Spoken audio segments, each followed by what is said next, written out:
পশ্চিমবঙ্গে বিধানসভা নির্বাচনের আর কয়েক ঘন্টার অপেক্ষা। প্রতি 5 বছর অন্তর মানুষ ভোট দিয়ে পছন্দের প্রার্থীকে নির্বাচিত করেন, সরকার নির্ধারিত হয়, কোনো একটি রাজনৈতিক দলের হাতে তুলে দেন রাজ্য চালাবার দায়িত্ব। প্রত্যেক নির্বাচনের মতন এবছরও পুরুষ মহিলা নির্বিশেষে ভোটদান করবেন।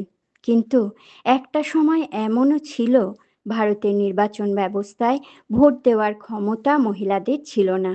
আর সেই ব্রিটিশ আমলে এই নিয়মের বিরোধিতা করে ইংরেজদের হাত থেকে ছিনিয়ে এনেছিল এক বাঙালি মহিলা কবি ভারতবর্ষের মহিলাদের ভোট দেওয়ার অধিকার।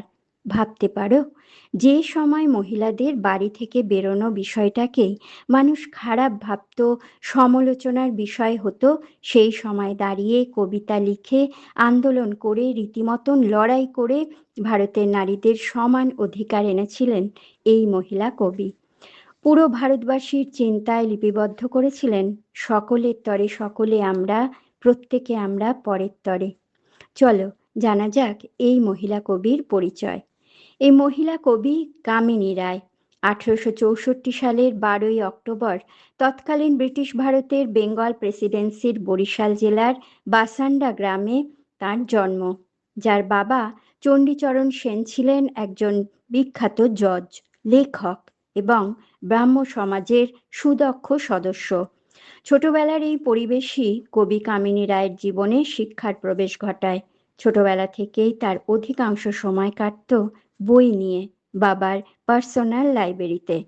সেই সময় মেয়েদের সমাজে শিক্ষার সুযোগ সেরকম কিছুই ছিল না, কিন্তু সমাজের সকল বাধাকে অতিক্রম করে কলেজে পৌঁছান এবং বেথুন কলেজ থেকে সংস্কৃত নিয়ে অনার্স পাশ করে 1886 সালে তিনি হন ভারতের প্রথম মহিলা অনার্স গ্র্যাজুয়েট।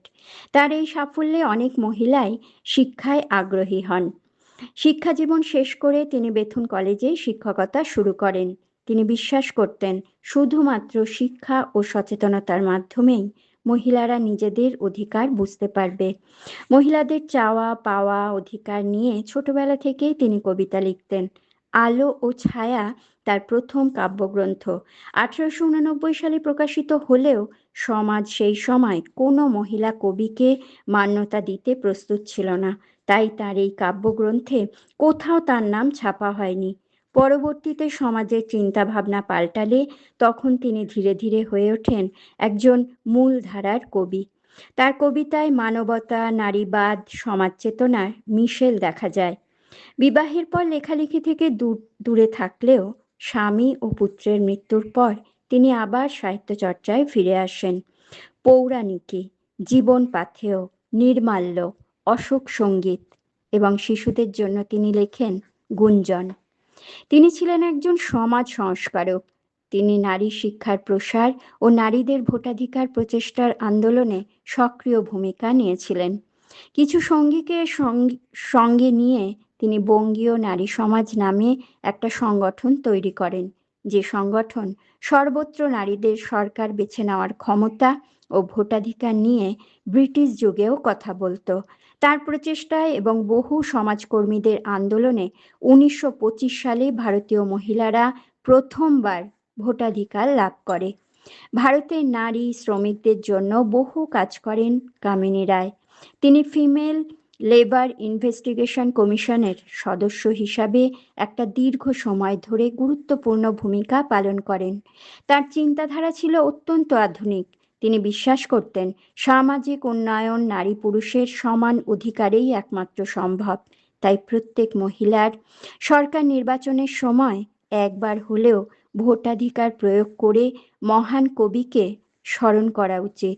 কত সংগ্রামের পর তারা এই অধিকার পেয়েছে। ভাবা উচিত তাদের এই অধিকারের নিরিখে একজন মহিলার উন্নত চিন্তাভাবনা, কঠোর পরিশ্রম, সংগ্রাম, আন্দোলন নিহিত রয়েছে। ভালো লাগলে চ্যানেল সাবস্ক্রাইব করে লাইক শেয়ার করো।